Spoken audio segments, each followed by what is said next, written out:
Greetings and welcome back to the lab.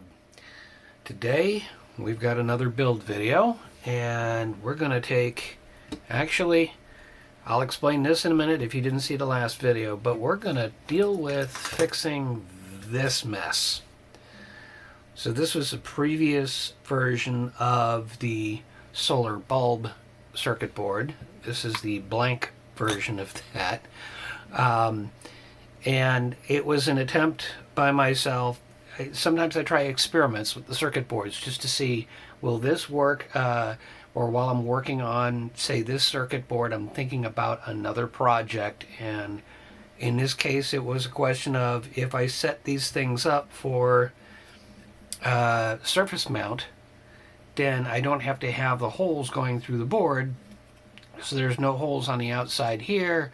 And that was kind of my thinking, was then I could have the board like this outside, and if it happened to rain or something like that, then there's no water making it through.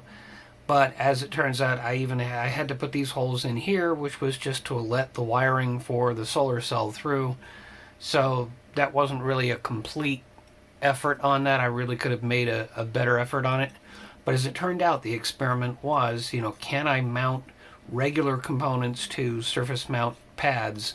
And yeah, it's possible, but it's not very durable. And one of the other problems I've been having is if I solder the batteries directly to the board, I end up with this problem if I drop it. So this has happened to me more than once, and so the solution was to go with a different circuit board. This one, which is this one, but there's a little more to it. If you look at the back side of it, hopefully that'll sort of come through, that there are holes, there are slots going through it. Okay, so I'm not fixing the slot or hole problem, but if you look, you can see there's a lot of other holes. So I've gone back to through-hole components instead of the surface mount. But what these slots are for is for this box here, which is another circuit board. Let me pull that off. This is actually one circuit board times 4 to make a box. It has little tabs on it, and I take those tabs and I can push them through to secure it to the board. So now I can turn it upside down and the additional circuit boards don't fall out. This proved something to me for another project. The slots, the structural building with circuit board material, basically fiberglass. So what that's going to help with is the keyboard project, because I realized, okay, when I built a keyboard, and this is keyboard junior right here, this is just a half an octave basically, but if you look, I've got a lot of bolts holding everything together, and that ends up being, I'm trying to keep the cost of the keyboard down. That ends up adding to the cost. So for every key, I've got 2 bolts. So if I had an 88 key keyboard, we'd be looking, what, 176 bolts? And then 176 corresponding nuts.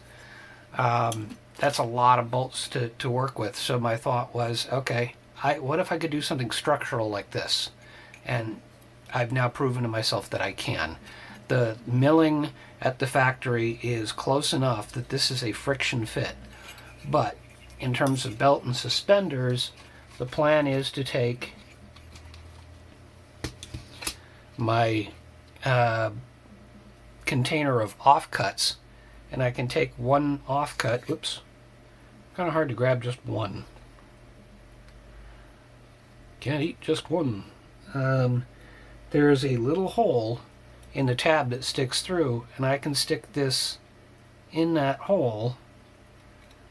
Well, I can do this, and I will do this towards the end, and there's a reason why I'm waiting to the end. But I can do this, and it will secure it so that it still won't come off. On top of that, there are additional holes up at the top edge, so I can actually run a wire through and across so that my batteries won't come out. I don't want to make that too permanent, because if something goes wrong and I need to pull the batteries out. But now what this allows me to do is to take the batteries, which are 18 350s, which I'm harvesting from shall we say, used devices. And I can take that and stick it in there, and it's a friction fit, and it just makes contact. Now, that's all working the way I intended, but the one thing on the experiment that didn't quite work, see, now I'm having trouble getting the battery out. The one thing on the experiment that didn't quite work is the contact between these pads inside, and there's another little piece of a pad that goes through and is supposed to make contact with the circuit board below. I think what's happening is the solder mask itself is just a hair thicker than the leveled paste that they put on here. It's a hot air solder leveling, HASL. I think that the solder mask is just slightly proud of that, and so that's why it's not actually making a contact. So, lesson learned, I'll have to figure out a way to make the contact differently. But for structural, it's going to work. And for today, I am going to launch into trying to get all these parts off this board, transfer them over here, rebuild this over here, but using all the through-hole components, so it should be that much better. So let's dive into it here. I've got the soldering iron fired up. Change my glasses here so I can see what I'm doing. And let's just start desoldering from here and transferring over. Oh yeah, I'm going to pull the box out. I'm calling it a battery box, and I'll post all of these circuit boards up for anybody that wants to try something similar or use it as a basis for another project. So let's get this one wonky battery off of here carefully. That's one. Let's get this next one. Solder. Oop. Well, it lit up. I was going to say solder does not. Oh, it resoldered itself. Solder does not work well for structure on a circuit board. Not this kind of solder. Plumbing solder might be different. Welding is even better. This is not actually welding. Welding is something different, though I see the term used universally on some kits. Okay, so that's the batteries. Now I got to figure out, oh yeah, I got to get my little battery protection circuit off of there, so I need my tweezers. Let's get that off.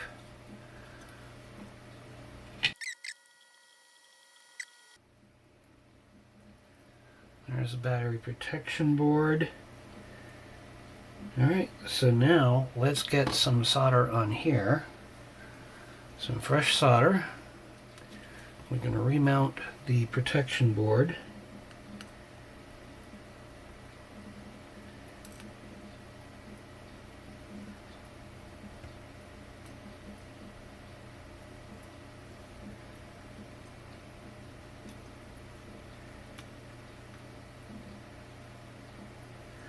Okay, that's got that.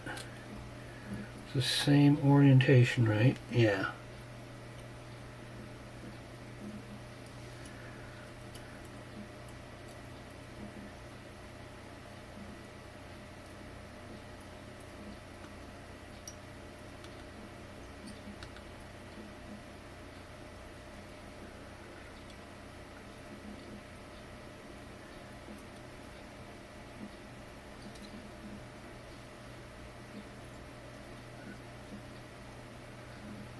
Take care of that one. And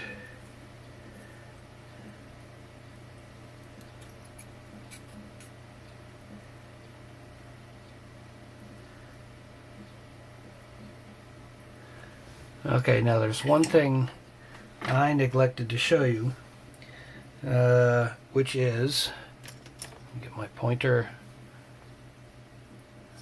There we go. Underneath here I've got a couple of these tabs that were on this. I had some offcuts of that, and I used it down below and folded it over so that I could get reasonably close to the original profile of this when mounting it on here. You can buy this either with the nickel strips on either end, or you can get it without the nickel strips on the end. I'm not sure how I would solder it without the nickel strips, but this one is on now. So next up, we're going to end up launching into some time lapse because I want to get all of these LEDs and resistors off of here and transferred over here. So that's just going to be a repetitive process. Let's just launch into time lapse and cue the music.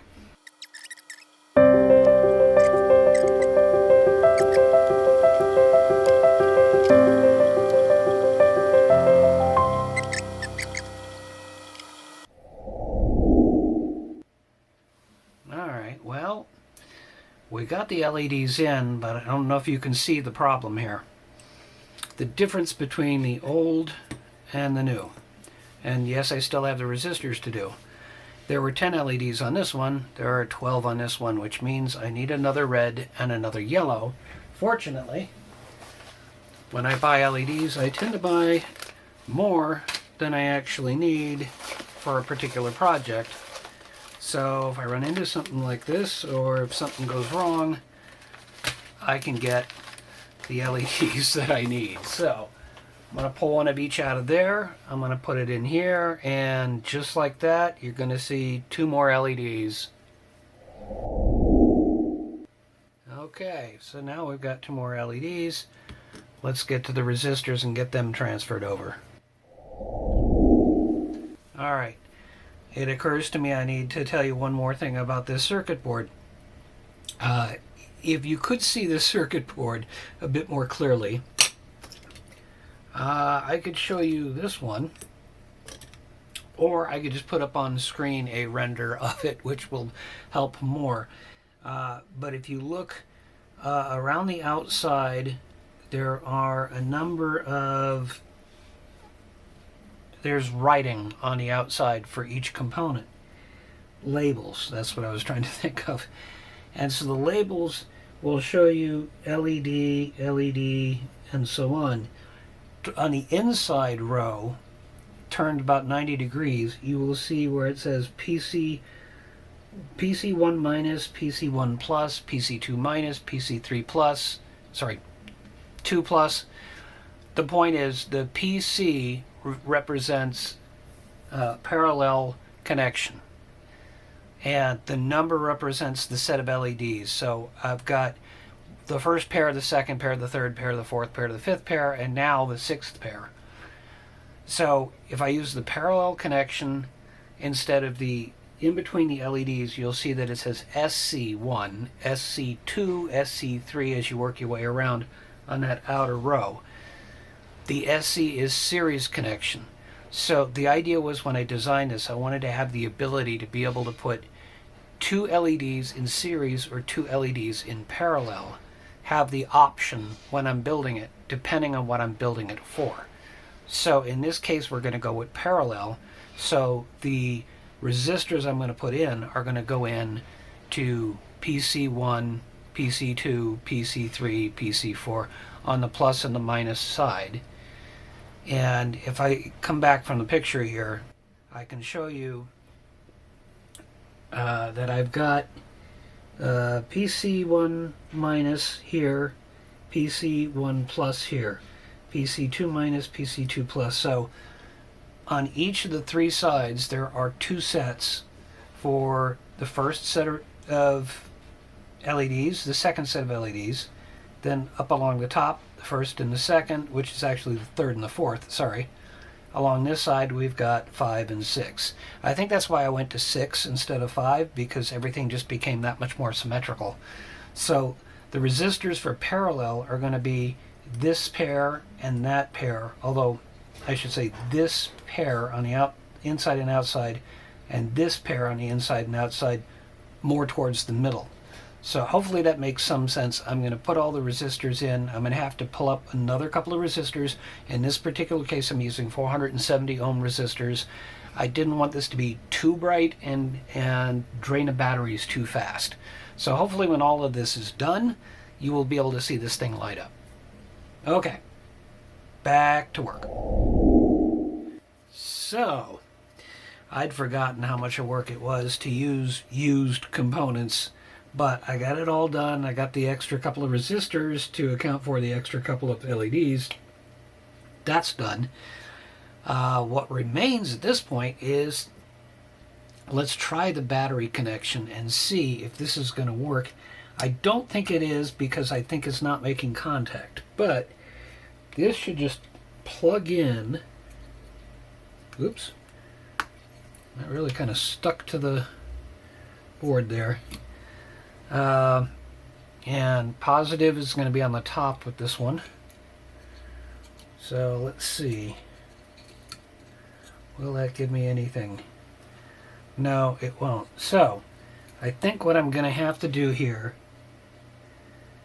is drop just a little bit of solder down in there. Oh, actually, no. Before we do that, before we go to the point of trying to actually solder, when I said the whole point of this box was solder is not a good mechanical joint, electronic solder. So, I don't know how well you're going to be able to see this, but down at the bottom here, there is a little pad and another little pad on this side, and then correspondingly on this side, and actually all four sides. I'll bring up a picture of this particular board so you can see what that looks like. So hopefully now you can see the two tiny pads that are attached to the two big square pads. And so those are really what's supposed to make the electrical contact. What I'm going to do is flow a little bit of solder on those. Let me come back here. Or let's just try this.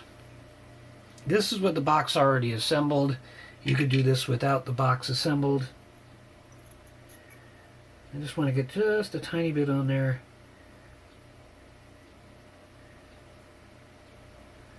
Really kind of hard to do and make it visible.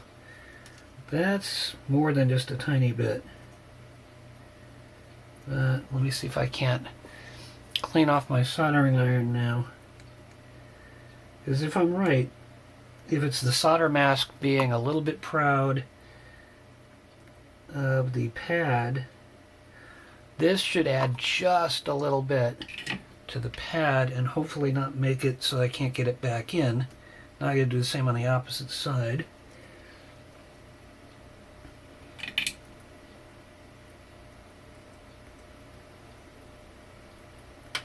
And I know I need to improve the lighting in here too. I have some studio lights, I just don't have them set up in a good way. I've got a light off to the side that I work with, but that ends up throwing really weird shadows when I'm recording. So let's mop that up a little bit.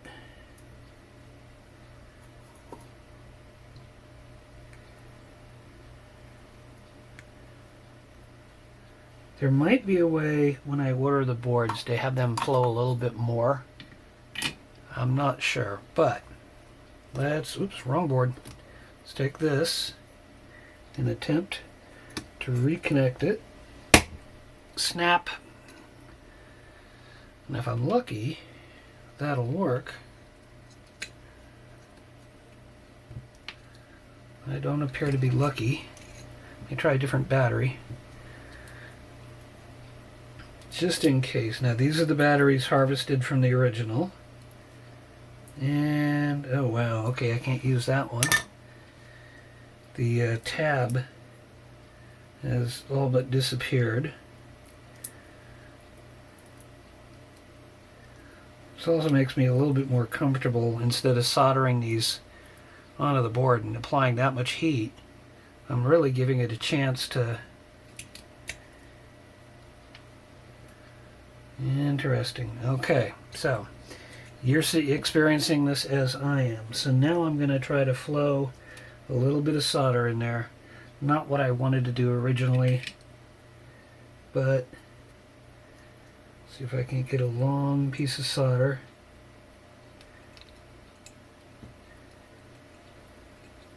Wow, I have terrible aim.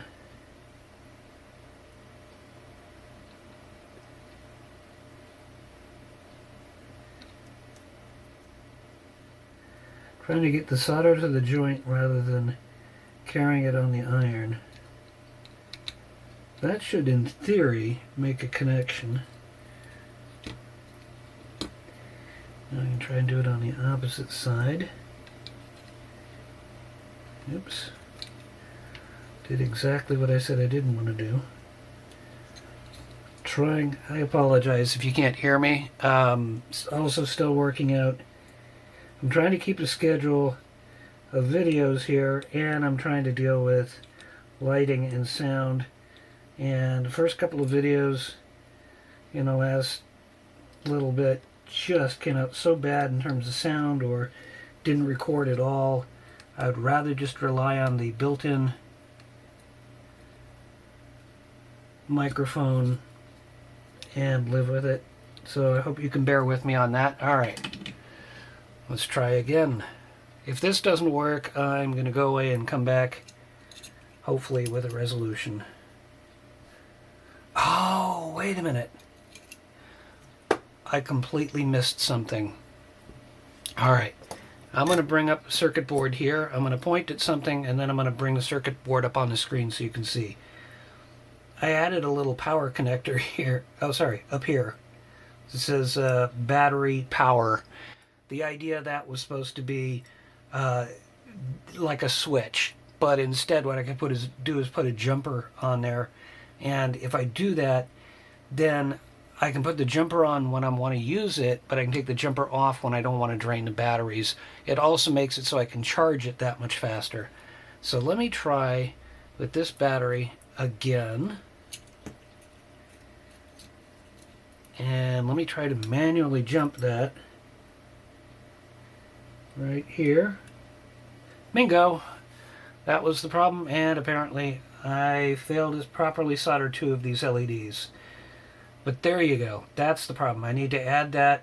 So one more time, I'm going to go away and come back. I'm going to get these problems fixed. See you in a moment. Alright, well, it's a little bit later. I've given the batteries a bit of time to charge, which is a great thing. I did screw up in what I was telling you about the header right here. I've actually installed the header you can put a jumper like we had on the old hard drives, if that makes any sense. But all I'm going to do just to demonstrate is just you can short across it, and it's like hitting a switch. There we go. Come on. There we go. So I'm very pleased with how this has come out. This was not the original intention for this. The original intention for this entire project really was to create some light outside in some really dark areas of the yard, and I just kept running into one problem after another. So it's been through a bunch of generations, but at this point I got something that's kind of functioning, and I can start looking at adding other switches or other features to this, and look at getting the solar power back to it, or figuring out some other means of charging. Now, speaking of charging, if you compare the old design with the new design, these holes right here, this is a standard I'm trying to develop just within my own projects. If other people are interested, I'm just calling it the alternate charging standard. And so these holes are 20 millimeters apart. It's always positive on this side and negative on that side, so that if you can kind of imagine if you were to hang it off of a charger that had 2 little posts sticking up, then those 2 little posts can be energized with positive and negative and actually provide the power in, going through the battery protection circuit to the actual batteries. That's why in part why I moved that over here, but also the battery protection is there so that if this is on, then the batteries will not over discharge. That's a key thing. So I can hang it up, but I was hanging it on the 2 posts, but then I realized trying to find nails that I could turn into posts for a charging system that had a thin enough head was a problem. And so these were, I believe, 3 millimeter. Now I'm up to 4 millimeter. Still 20 millimeters apart. And that's for that particular system. I'm now looking at other projects I'm working on and whether I can bring it closer together.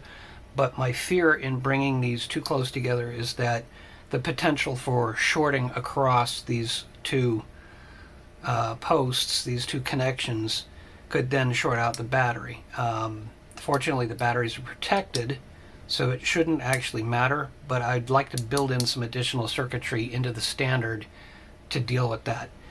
I've also, in this particular version, added a hole here so that basically I can do the charging through here, but I can actually hang it from this. So really the intention here is to hang this thing vertically from this hole, if that makes sense. Now that I think of it, it actually makes positive facing downward, but that's really not an issue. I just have to, actually I think I need to be more careful about labeling the fact that the batteries need to be negative on this side and positive on that side so people don't put them in backwards. That is, if you decide to download this particular design and have your own boards made, you don't have to make them in green. You can make changes to it. The whole idea is I'm opening up most of my designs at this point just so other people can share. Maybe somebody has an idea that contributes and makes the idea better. Or maybe somebody has particular expertise in charging circuits, or I don't know. There are various different things to consider. So that's basically it for this particular project, this particular build. I do want to build another one of these. It's probably going to be either all white LEDs or infrared LEDs, because really the concern is lightening up a dark area at night so that my cameras can see it. And so infrared would be less obtrusive to the average person walking by, but it would light up the area for the camera. So that's the idea. And that's also why there's a series capability here. So maybe that's what I'll do. Some future video, sometime soon, I'll build another one of these, but with infrared, and probably one of the LEDs, or maybe two of the LEDs, if I have to do it that way, will be a visible LED, so you know that it's on. So I'm going to hang this back up, let it finish charging, and then put it out in the hallway. And this is really kind of why I made this one, is for cold nights, although oddly enough here in LA, it's really warm right now in early October. But the idea being, you know, if you have a light in the hallway, so if you have to get up in the middle of the night, there's just enough light. And I thought if I put a warm light out on a cold night, it'll make me feel that much better. That was the idea. So I'm going to add a jumper to this and hang it up and get it charged and get it out. So thank you so much for sticking around and watching. Stay tuned. We've got more to come. Oh, wow. I completely glossed over something I meant to say. So I'm back here. This header that I was talking about, I meant to tell you, I'd forgotten what my original intention was because it takes time to get these circuit boards, and what I had done here was I wanted to make it so that you had a choice between powering with these two leads here or using the batteries to power the circuit. And that's what that is. That is, when that is bridged, it is putting the batteries in the circuit so that it'll power. Regardless of whether this is bridged, the batteries will charge if you put power here. If there's no batteries, then there's no point to charging batteries, and there's no actual need for this protection circuit here. So the whole idea was just to have a switch that allowed for that function. I may add another switch on the other side that may do something else, but that I just wanted to clarify that is what that was for. So thanks again for watching. Take care.